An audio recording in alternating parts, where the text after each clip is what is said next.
Welcome back to Broken Electronics. I'm Lee, and it's awfully good to spend some time with you today.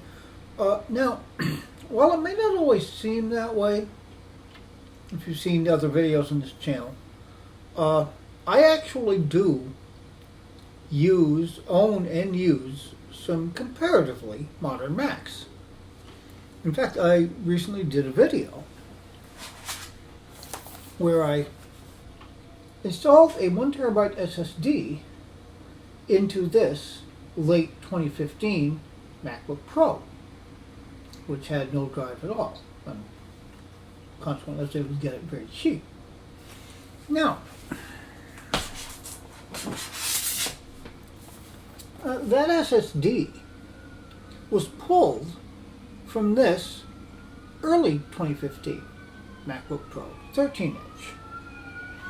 Now, when I did that, I restored the original 256 megabyte SSD,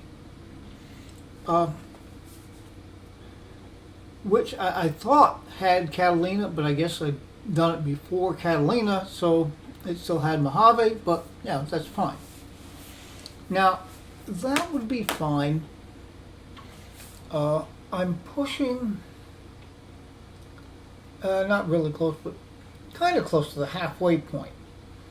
With an SSD, you want to try to keep half of it free. That's where you're going to maximize your read-write times on that drive. So,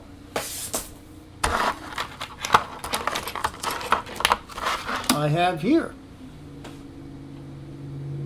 a 512 gigabyte NVMe SSD. How wonderful. But those of you in the know, may jump forward and say, but Lee, the MacBook Pro has got this strange connector. I have an adapter.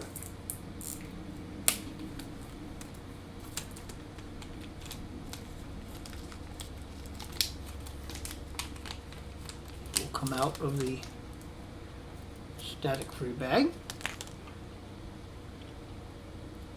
which does in fact plug into that, we shall say, unusual connection on the MacBook Pro. So we simply take our NVMe drive, plug it into the adapter. We will then put this in. The screw should fit. And there we will be. Now, at this point, this drive is unformatted, so I'll need to format it. I will need to install Mac OS. I will need to transfer data. Now I can do this the way we have always done that. Simply install Catalina, use a Time Machine backup to restore the settings, and off we go. But I'm going to have a little fun.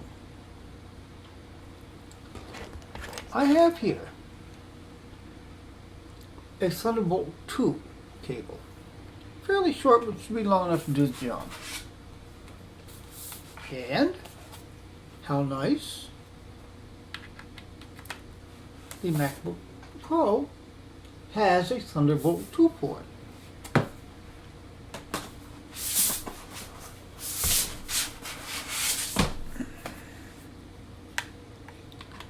As does the 17-inch.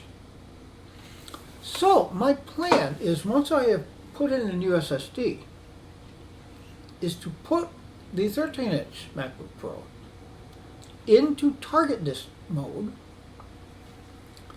connect it via Thunderbolt to the 15-inch, and then format the drive using Carbon Copy Cloner, clone the data on the 15-inch onto the 13-inch. Now, I've never done this. I mean, I've done target disk mode, I've done this kind of thing quite often using FireWire on Power PCs. But I've never done it in an Intel. I like new experiences. Well, I hope you'll be interested enough to want to stay around and have a look at what's going to be transpiring here today. If so, stay tuned. Well, if you've seen the earlier video where I did this on the late 2015 15-inch, it's substantially the same process. I have already gone ahead and removed the 10 screws. 2 of them are different, but they're all tiny. So to try to minimize the possibility of losing any of those screws, I have put them into individual holders here on my magnetic pad. All right, now to get the back off, this cover has been off several times now. You work your fingers in here, pull it up. That first time you do it, it's going to complain a little bit. You may feel like you're breaking it, but you're not actually. All right then. The battery connector, there's a piece of tape on it. Now, using the spudger, we're going to pull up on that. Try to make sure it stays bent back so that it does not inadvertently make contact. Here's our SSD. The camera is kind of shading things there. There is one Torx T5 screw holding that in.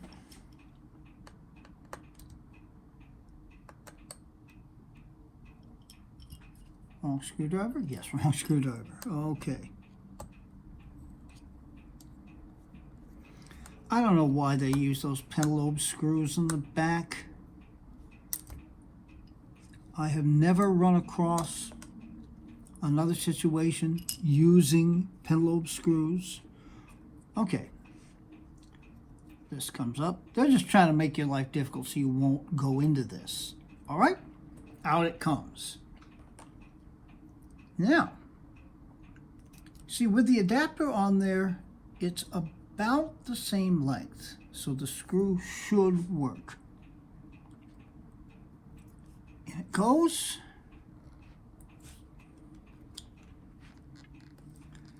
It's going to be tight. Let's push it. Okay, that's what the problem was. It had come slightly loose from the adapter. All right. And now,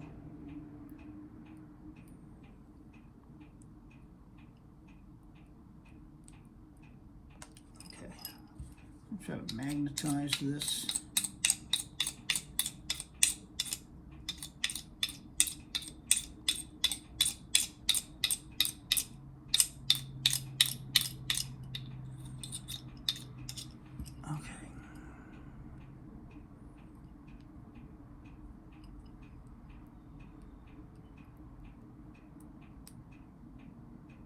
All right, there we go.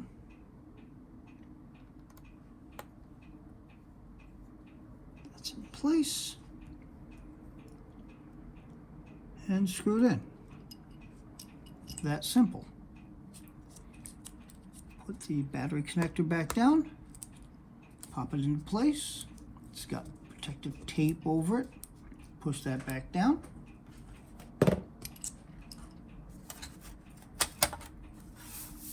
Put the bottom cover back on. Now I'm pushing on it in the center to get it to clip down so it's secure. And I will then be putting all these screws back in and be prepared for the next step in the process. I'll do all that off camera. But you saw that was probably the big difference. The SSD is over here. It's a different location on the 15, but other than that, it's exactly the same process. All right, stay tuned. Okay, I have both MacBooks ready to go now. We have the Thunderbolt cable that is connecting the 13-inch to the 15-inch. The 15-inch is powered on. So I'm going to hold down the T key and press power.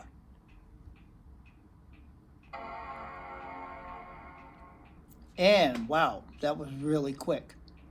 There is our Thunderbolt symbol, so we are in target disk mode.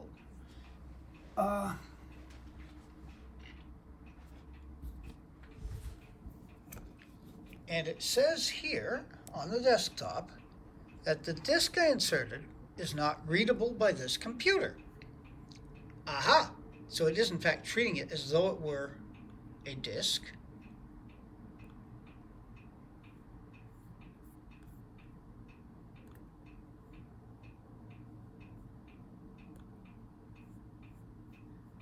So we're going to go to Disk Utility. Used to be that you click Initialize and it would immediately open Disk Utility for you. All right. And then we're going to click Erase.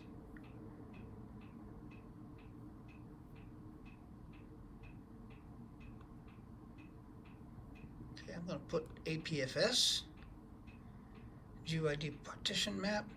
All right, I'm going to give it a name, obviously, and we'll continue with this. I'll jump into screen recording mode, but I'll get this taken care of first, so stay tuned.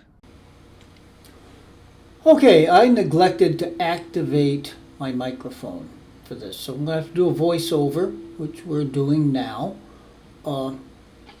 The initialization was successful. You can see the drives appeared as an external drive there that's connected via Thunderbolt right now. So we're now done using Disk Utility, and once I remind myself exactly where it is, I'll be opening up Carbon Copy Cloner. Now, why I have this much trouble, I really don't know. They're in alphabetical order, of course, but there it is. I will eventually figure this out, and I have figured it out. Good for me. Okay, so yes, there was already a task which never got completed, and that's confusing the program a bit. So, I'm going to have to set up. You see, I'm trying to drag the destination of that same task. I can't do that. So I'm going to have to start a new backup task. And I have to authenticate. Pretty much have to do that constantly, don't you? Okay. So we have our new task set up. And now we can drag and drop. There's the source, which is the built-in NVMe, and the destination, which is the target disk mode. Now it's giving me some options here for what I have to do. I'm going to select erasing the disk. It's already erased, I just formatted it, but that's what Carbon Copy Cloner wants. So now we're going to try to clone, and we'll get another error here. See, it's telling me that I have to enable Carbon Copy Cloner in System Preferences under Security and Privacy. So I realized at this point that there was just a link. I could click, that would open it for me. So I have decided to do that. And there we are. Now I'm going to need to unlock. I'll figure that out at some point here. There, we're doing that.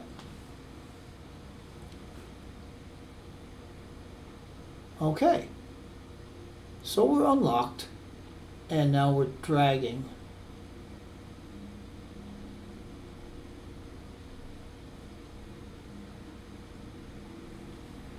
And it's telling me that in order to do this, Carbon Copy Cloner has to be closed.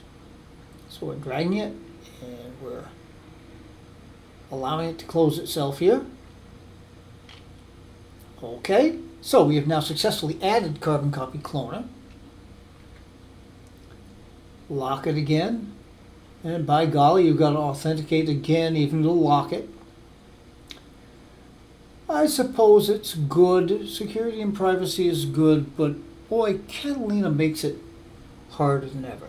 Okay, so here we are. We have our task set up.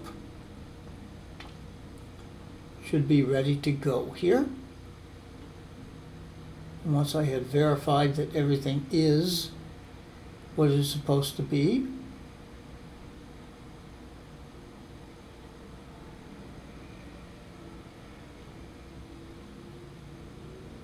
I have no real idea what I'm doing there. And I just shot these clips. Okay. Ah, yes. At this point, Carbon Copy Cloner is erasing the drive, and it's then going to actually do the copying.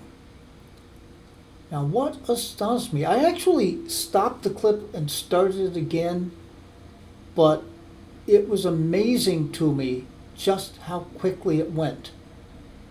I found myself, it was done in less than 4 minutes. Absolutely astonishing. Well, back to the video. All right, this is the 13-inch. I have powered it down from target disk mode and disconnected the Thunderbolt. Let's see if it boots up.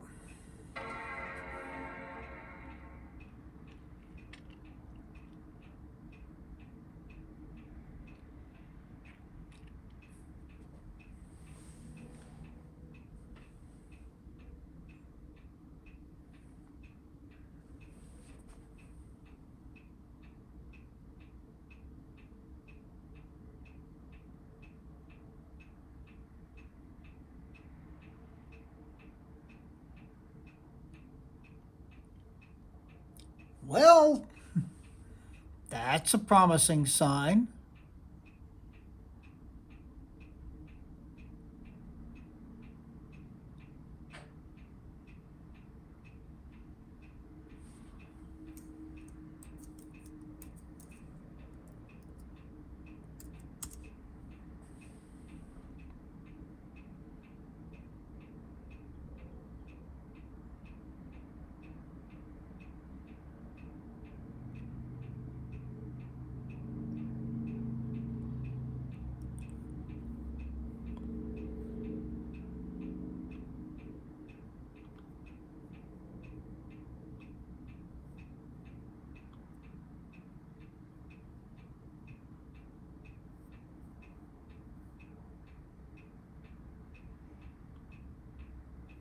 Verifying drive DX. Oh, yeah, okay. Well, a little weirdness starting up. I am imagining that this will disappear once I've restarted it a few times. Clock is wrong, which would be because I had the battery. Yeah, the battery was disconnected for a while there. I'm checking there.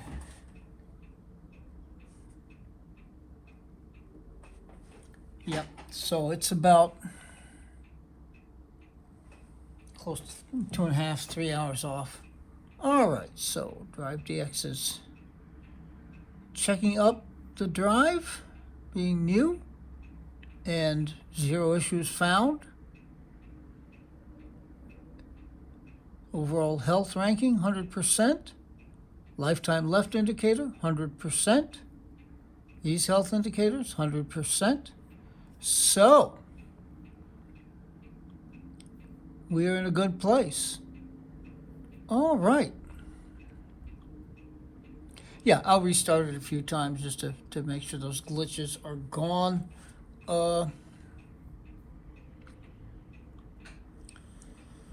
Take this quick look at about this Mac.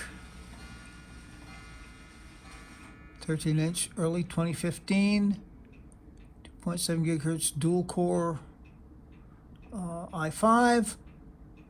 The 8 gigs of memory, all of that, of course, is the same. Let's have a look at our storage. And it is, in fact, reading 512 gigabyte solid-state PCIe Express drive. So, this has been completely successful. And my mind is absolutely blown. I mean, these machines are both 2015s. They have Thunderbolt 2, not Thunderbolt 3, Thunderbolt 2. And less than 4 minutes to clone. That's mind-boggling. If I had done this by doing a time machine backup, even on a USB 3 external drive, rather than over the network, and then installed, that would have taken, all told, between the installation and the migration of data, probably an hour and a half or more. Whoa, pretty amazing. So, target disk mode lives, my friends. It works just as well, probably better and faster, which makes sense, on Thunderbolt than it does on Firewire. Well, in any event, I think we can wrap up this video on a very successful note. So, let me say, once again, be good to other people. Let's try to make this world a better place. Be very good to yourselves so you can enjoy that better place. And until such time that it is better, and maybe even after, take very good and careful care. We will be back with you very, very soon with more videos. Until that time, this has been Broken Electronics.